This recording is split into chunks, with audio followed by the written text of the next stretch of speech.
காந்தியவாதி சசி பெருமாள் ஆதரவு மது ஒழிப்பு போராளிகள் சார்பாக தொடர்ந்து தமிழகத்தில் பூரண மதுவிலக்கை அமல்படுத்த வேண்டும்.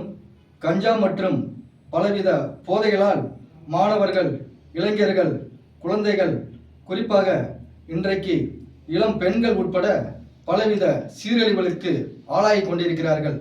ஆகவே தமிழகத்தில் ஆட்சி செய்த திமுக மற்றும் இதுக்கு முன்னால் ஆட்சி செய்த அதிமுக அவர்களிடம் பலமுறை தமிழகத்தில் பூரண மதுவிலக்கை அமுல்படுத்த வேண்டும், பெருகி வரும் கஞ்சா மற்றும் பலவித போதைகளை ஒழிக்க வேண்டும் என்கிற பலவித முன்னெடுப்பு கோரிக்கைகளை வலியுறுத்தியும் ஆட்சியில் இருந்தவர்களும் சரி, ஆட்சி செய்தவர்களும் சரி இதுவரை கண்டுகொள்ளவில்லை. எங்கு பார்த்தாலும் குழந்தைகள் முதல் பெண்கள் வரை, இளைஞர்கள், மாணவர்கள் என பலவித போதைகளால் சீரழிந்து பலவித பாதிப்புகளுக்கு உள்ளாயிருக்கின்றன.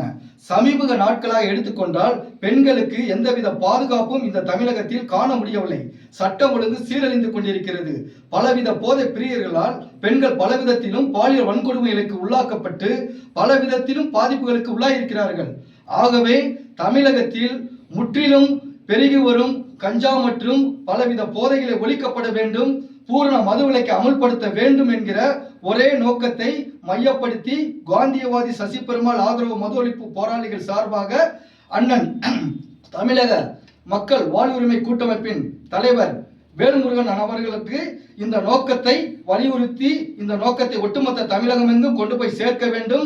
தமிழகத்தில் பூர்ண மதுவிலக்கை அமல்படுத்த வேண்டும், அனைத்து வித போதைகளையும் ஒழிக்க வேண்டும் என்கிற நோக்கத்தை வெளிப்படுத்தும் விதமாக அண்ணன் வேலுமுருகன் அவர்களிடம் காந்தியவாதி சசி பெருமாள் ஆதரவு போராளிகள் சார்பாக ஆதரவு தெரிவித்து இந்த நோக்கத்தை வலியுறுத்தி கோரிக்கை விடுத்துள்ளோம்.